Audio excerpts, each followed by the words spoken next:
Hello, everybody. My name is Mytrice Allen, and I use she, they pronouns, and I am the events and engagement coordinator for diversity, equity, inclusion, and belonging at the University of Kansas. This year, the Emily Taylor Center and Office of Multicultural Affairs are partnering with the Raven to uplift the voices of Black women, femme, and non-binary writers by inviting Black women, femmes, and non-binary people at KU to take part of the Free Black Women's Library Annual Reading Challenge. Today, I will be reading from Sounds Like Home by Mary Herring Wright. So, let's see. So thank you for joining me, first of all. You can probably hear it in my voice. I'm pretty nervous. I actually hate the sound of my voice. I do not, I don't do great with reading aloud. So if I'm talking to people, it's a lot easier.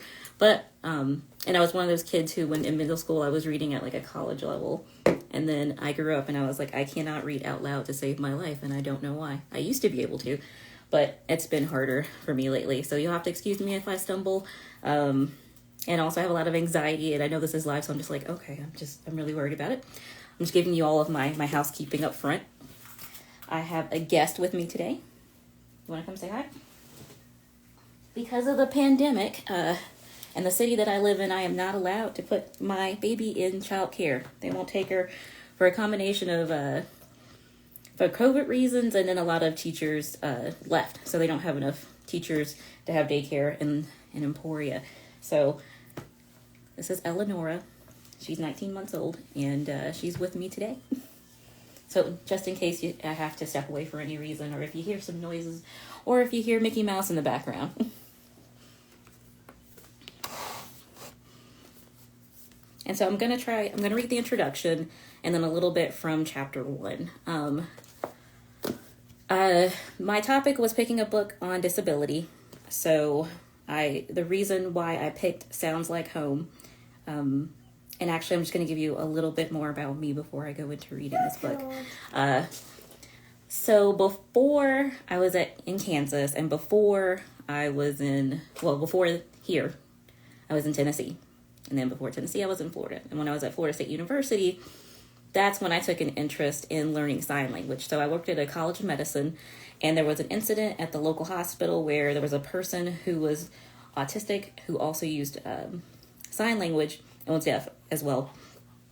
And they weren't able to communicate. So one of the things I advocated for was getting some basic sign language out to all of our physicians and our physician assistants, like everyone who was training at the Florida State College of Medicine. I wanted to have them understand like some basics of sign language, because I thought it was an easy thing to do.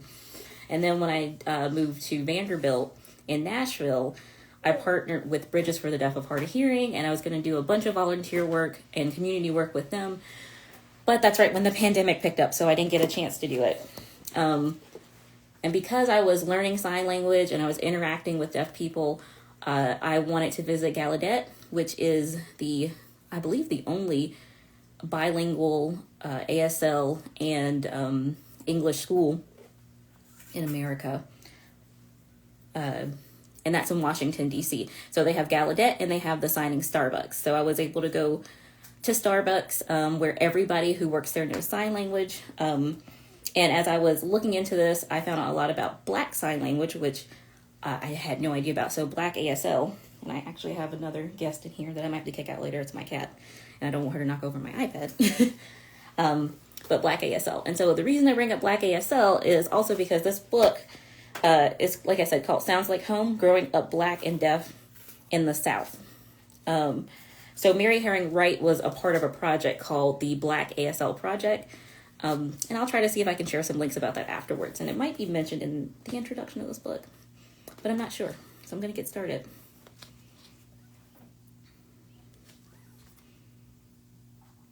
Actually, there's a note from the publisher about it, so I'll start there. Okay.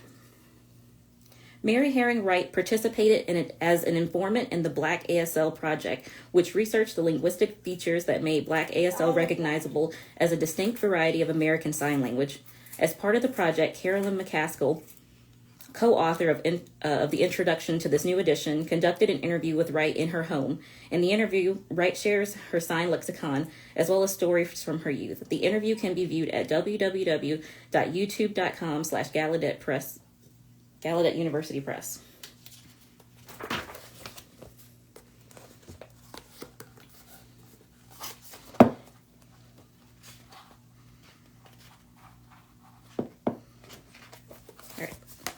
Forward.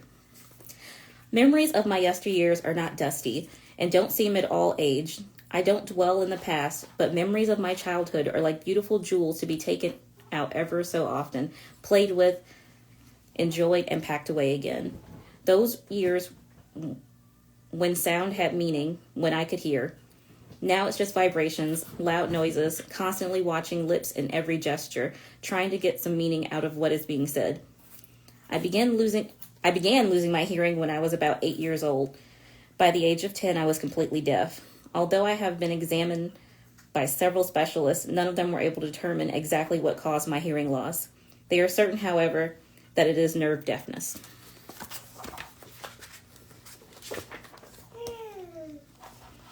I decided to write my story because I wanted my grandchildren to have a lasting document that chronicled my experiences growing up as a deaf person. I also decided to write my story for many deaf friends because my story in many ways is also their story. Many stereotypes about deaf people persist. Even today, some people continue to use the phrase deaf and dumb when referring to persons who are deaf. The use of the word dumb and mute are very inaccurate because many deaf people can speak. Therefore, none of them are really dumb or mute, even if they choose not to speak. The general public should understand that deaf persons are first and foremost human beings with the same fears, desires, anxieties, hopes, and most importantly, intellectual abilities that hearing persons have. In the book, which roughly covers the mid-1920s to the early 1940s, I talk about my experience of the transition from a hearing world to one of total science. The book chronicles my ongoing adjustment as I travel back and forth each year between my deaf world at the North Carolina School for the Blind and Deaf and my hearing world at home. My adjustment to hearing loss occurred at a time when I was also experiencing the physical and emotional growing pains that come with adolescence. In addition, the story occurs over a period that covers two major events in American history, the Great Depression and World War II. Finally, my story adds an important dimension to the growing body of literature on deaf people, as I am an African American woman who is deaf. My book is unique and historically significant in that it provides valuable descriptive information about the faculty and staff of the North Carolina School for Black, Deaf, and Blind students from the perspective of a student as well as a student teacher. It also describes the physical facilities as well as the changes in those facilities over the years. My story is one of enduring faith, perseverance, and optimism. I share it in the hopes that it will serve as a source of inspiration for others who are challenged in their own ways of life's obstacles. And if you give me just a second, I will start on chapter 1. But I have a cat that is very upset that she's locked in this room with me. I need to let her out.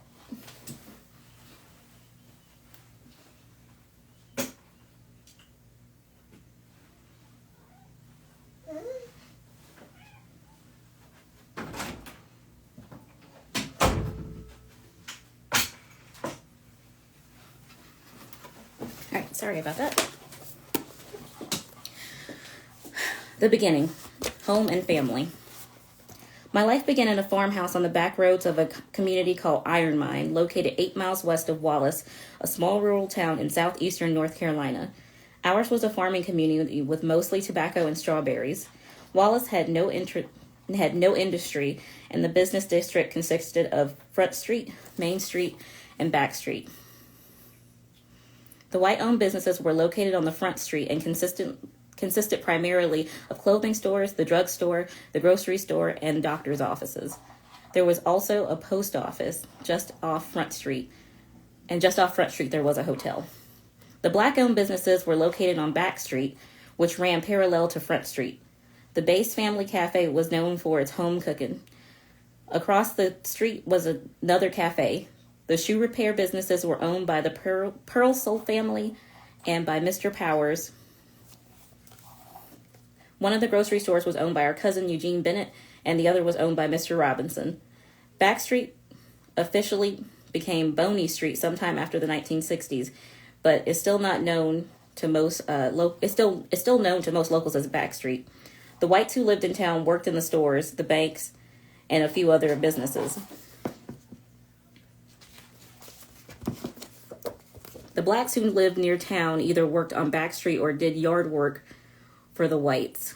Very few, if any, worked in other towns because not very many people had cars or other means of transportation.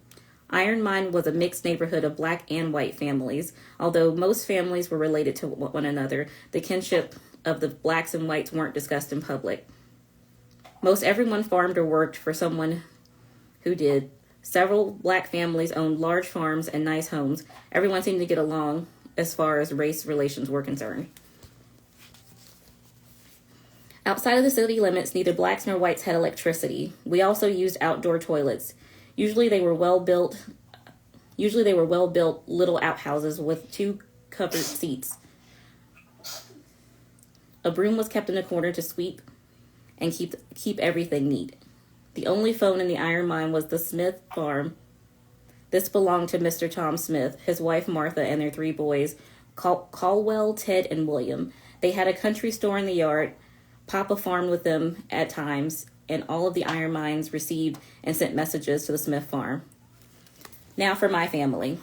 Papa, Mama, my beloved one and only sister Eunice, our 4 brothers, Benny, Frank, Willie, and James Lloyd. We always called him Sam.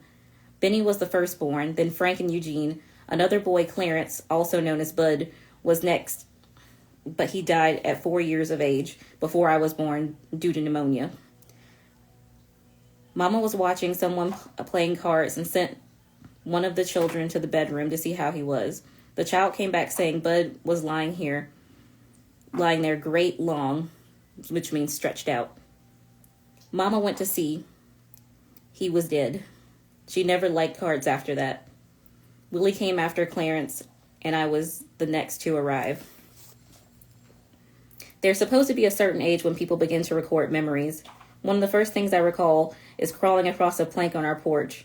It led from the doorstep to the door while the floorboards were being put down. I definitely remember crawling along it, hearing Mama screech and pick me up. However, I've never been able to convince any of my family members of this. They insist I was far too young. I hadn't even started walking. As a child, the things I said were mostly ignored, hooted down, or taken with a grain of salt at best. This didn't faze me in the least. I always knew what they felt, heard, and saw. I guess my brain really began registering things on a warm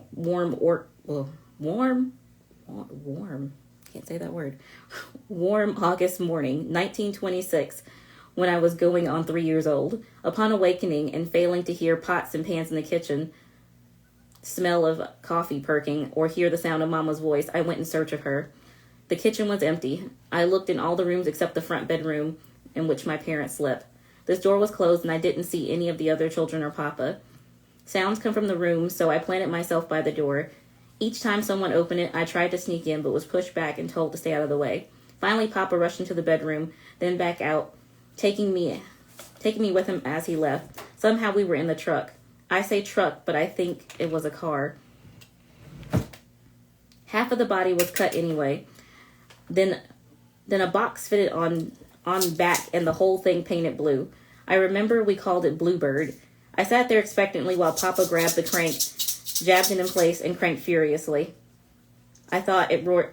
I caught, roared to life, then shook and rattled, ready to take off, and off it did, over the ruts and bumps, dust billowing in the wind behind. Where are we going, Papa? I asked. When I could hold still long enough. To get Miss Minnie. I wondered who Miss Minnie was and why he was going to get her, but I said no more. One didn't keep asking Papa questions. Besides, I was too busy grasping at something to hold on to as Bluebird rattled and roared onward. Then we were in front of a little house somewhere, and Papa rushed in to get Miss Minnie, who turned out to be a small, light-complexioned woman with big round eyes that looked like our calves. I think I stared at her all the way back home. She paid me no mind and disappeared into the room Mama seemed to be in, taking her little black bag with her. I was told to go play. How could I play not knowing where my mama was? I stayed right by the door, waiting, trying to see inside every time it opened. I could smell the sharp smell of Lysol and hear queer noises. Finally, she took me by the hand and let me in, only I couldn't see a thing. Dark green shades covered the windows, only a slit of light here and there. Blankets covered the head and foot of the bed, and the sharp smell was stronger. By then I was terrified. Was Mama in this dark, queer-smelling room? And if so, what for? Then I heard Mama's voice. Don't you want to see your little brother, hun? I peered toward the bed and saw my mother's face, a light blur, and a bundle of something was beside her, but all I was interested in was finding Mama again. I had not the slightest interest in brother, new or otherwise. However, someone unwrapped the top part of the bundle, and I was told to look. It was a tiny face tightly closed. I peered at it, speechless, and left the room still speechless. That was my introduction to my baby brother, Sam. Where had he come from? This question was put to each member of the family. This question was put to each member of my family or anyone else I could get a hold of. I was answered with a grunt or silence until I got to my brother Frank. Miss Minnie brought him, he told me. I didn't see him in the truck. That's because she put him in her little black bag, he assured me. She did? Yeah, that's what the little black bag is for. So that was it. What a smart brother I had to know all of that, and he took the time to tell me. Well, I felt I should know something too. That's right, I volunteered. I went with Papa to get Miss Minnie, and she hid him in her bag. Having gotten started,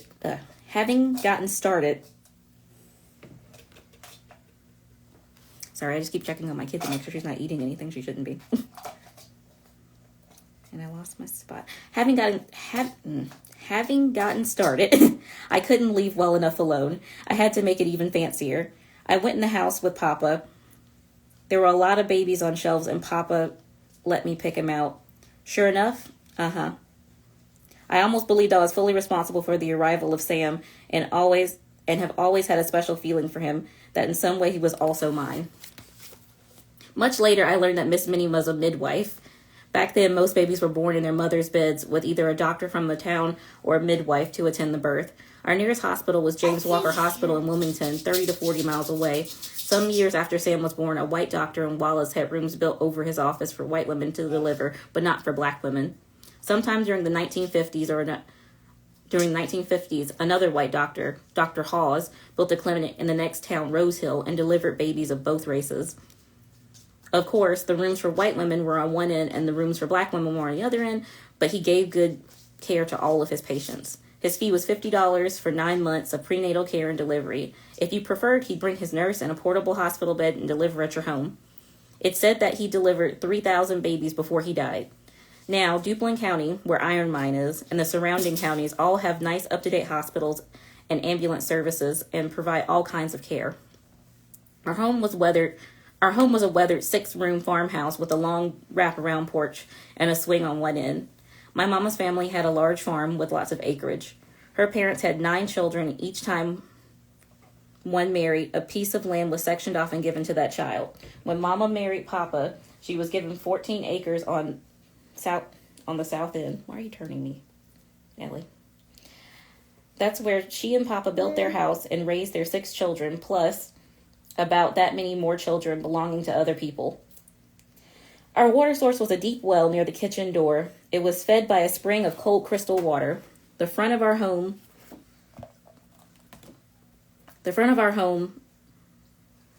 like that of most farm homes of the time, was hard-packed dirt, shaded by large oak trees from which gray moss hung like men's dirty beards. Peach, apple, and pear trees grew in the backyard or fields. Our flower yards were on each side toward the back, a profusion of different colors. They held mainly zinnias, marigolds, coxcombs, bachelor's buttons, 4 o'clocks, and others whose names I don't remember. But I will never forget the tall lavender and the purple hollyhocks that grew in the back and beside our house. It was under those that I took my little brother to play.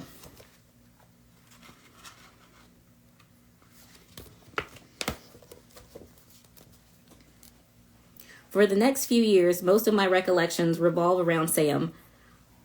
Papa buying him a crib with rockets that he refused to sleep in, Benny and Frank going to bed each morning to bend over and nuzzle him, or just bending him over with their eyes closed. I sometimes wonder if they were praying over him or catching a few more minutes of sleep after Papa routed them out of bed. Watching Mama nurse Sam fascinated me. It seemed funny. It seemed a funny way to eat. This was also when I discovered the difference between the sexes. I always watched Mama change Sam's diapers and noticed he didn't look like I did, and I asked her why. Because he's a boy and you're a girl. This made me fret. I wanted him to look like I did. In fact, I wanted him to be a girl. I already had 3 big brothers and only 1 sister. All of them were older and none of them had time for me. I pondered on ways to make Sam a baby sister instead of a baby brother. I decided the most logical thing was to dress him like a girl. So one sunny summer morning, while playing among the hollyhocks, I told him I was going to put him in one of my dresses. Huh? Said Sam. Running in the house, I got down my green Sunday dress, my best, that was hanging behind the door, my yellow hat with a narrow black ribbon that went around it and hung from the back, and last but not least, my best pair of pink silk bloomers. They had rubber around the legs. Step-ins, panties, were for girls in their teens. Soon all the finery adorned Brother Sam. I beamed happily. Now you were a little girl like me. Huh? Said Sam. His answer to everything, whether in answer to a question or a statement, was huh. A man of few words was Sam. Now I needed a name for my new sister. I pondered on this for some time, but pondered alone. Sam was too interested in himself as a girl and his finery to worry about a name. I recalled Mama reading the story of Mary and Martha in the Bible, and since I was already Mary, what better name for a little sister than Martha? I know. Martha, that's a good name. It goes with Mary. Huh? Come on, Martha, I said, taking Martha by the hand to go play under the pear tree in the back, but around the house came Mama. At the sight of Sam, she stopped and stared in wonder at her baby son. Then came the blast. When it was over, Martha was once again Sam, and my Sunday go-to meeting clothes were back behind the door. Mama also made sure my ears were full of words. I think it was about this time that Benny became ill with some kind of fever, malaria or typhoid. He was very sick, and I remember Mama's worry and how she tended to him. I'd go look at him lying there in the bed with the tall wooden headboard. He was so thin and quiet. What I remember most about his illness is that Mama had to teach him to walk all over again, and he was able to get out of bed. Sam was also learning to walk at this time. She gave each of them a stick for support, then got between them, and up and down the porch they went. Mama's eyes were shining with happiness, her first and last born sons learning to walk together. God had spared Benny, and now he was helping both boys learn to walk. Aside from my family, other people who have a special place in my heart in my childhood days, Mary Elizabeth, or Mary Lizzie as we called her, her mom, Mrs. Helen Smith, her stepfather, Willie Smith, and her stepfather, Willie Smith. The Smith lived in a town, but my parents raised Mary Lizzie on our farm. I don't know why they raised her, but I think it was because her mother worked and had no place to leave her. We all loved her dearly. She was a tall, pretty girl. Mrs. Helen and Mr. Smith once took me to a circus, the only one I've ever been to. There I saw my first elephant, tiger, and lion. I was thrilled speechless. Afterwards, I traveled back to the car, perched high on Mr. Smith's shoulder. When I was home again with family, the circus was all I could think about. Someone asked me if I'd been afraid of the lions and the other animals. I was indignant. What do you think I am, a fool?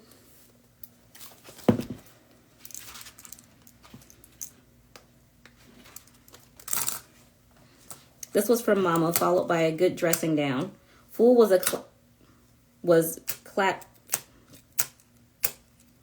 Fool was classified with all the swear words we were forbidden to use, or we'd end up in eternal fire with the devil. Sorry, Ellie, you're just right where I need my book to be. Sorry, I'm trying to get readjusted. When she was grown... Well, now I feel like I can't see my face.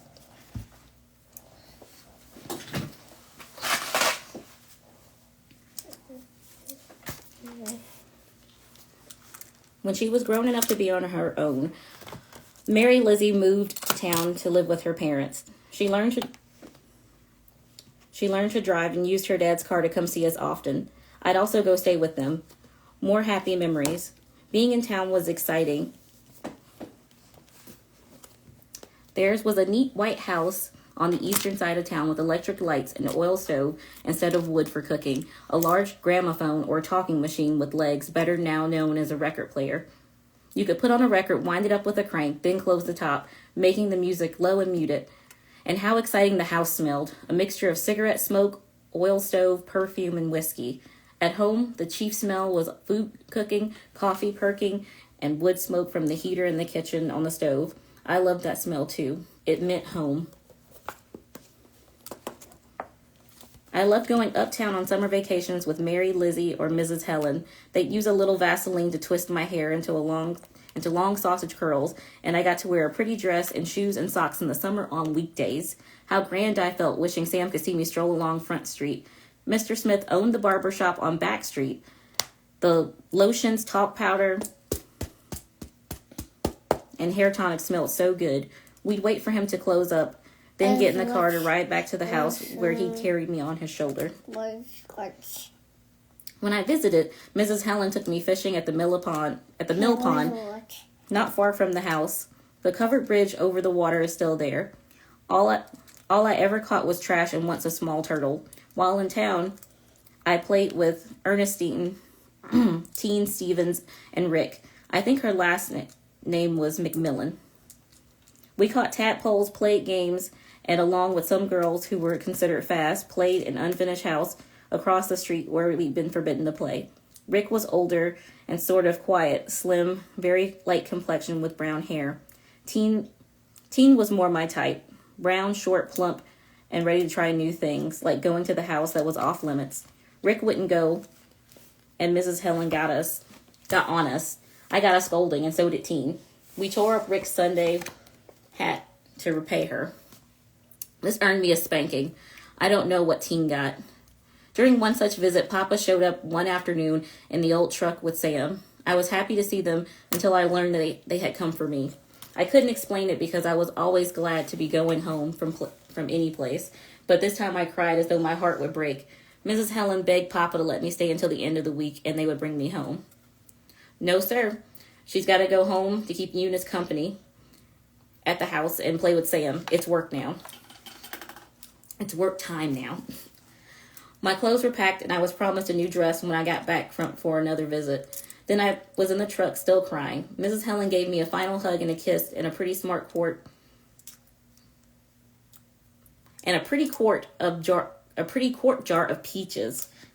More kisses from Mary, Lizzie, and I was on my way. Waving from the back window, I was trying to see them standing in the dust, also crying and waving. I never saw either of them again. I had only been home for a short time when word came that they had left town and moved to New York. Mrs. Helen had been caught with a jar of bootleg whiskey. They left the state to avoid prosecution. Only Mr. Smith returned for a visit. Later, he was killed in a wreck. Our family boarded teachers. One teacher, Miss Johnson, stayed with us for a while, but I don't remember when she came.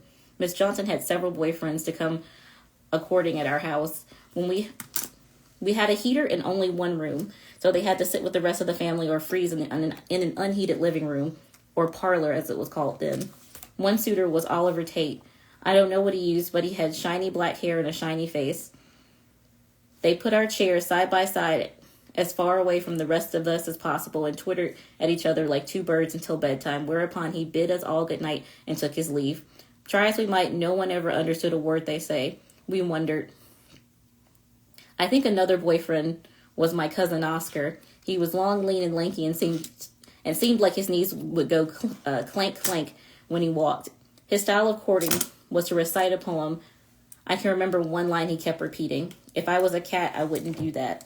Everybody laughed and laughed.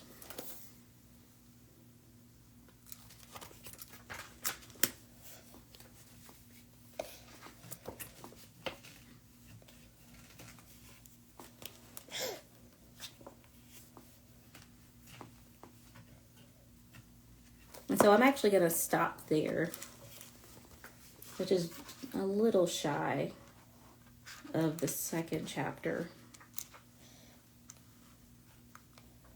Thank you, Ellie.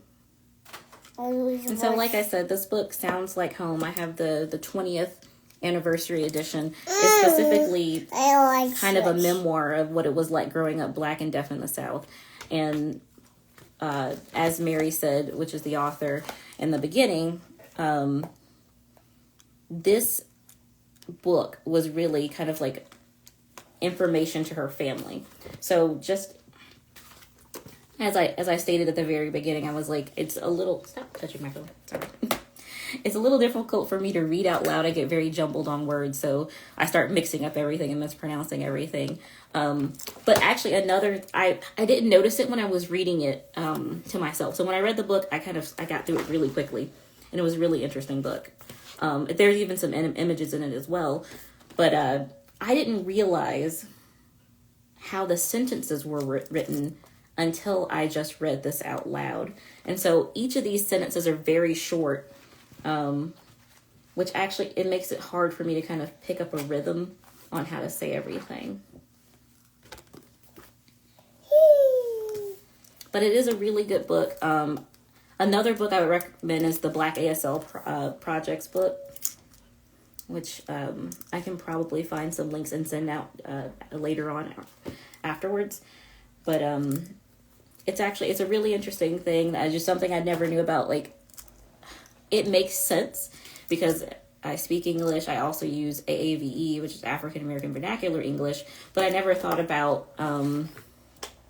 how that manifests in American Sign Language, because when you had the school segregated, then languages and dialects would change and be different. And then when schools were integrated, Black deaf students were going to white schools, and they weren't able to understand because they were using very different dialects of sign language.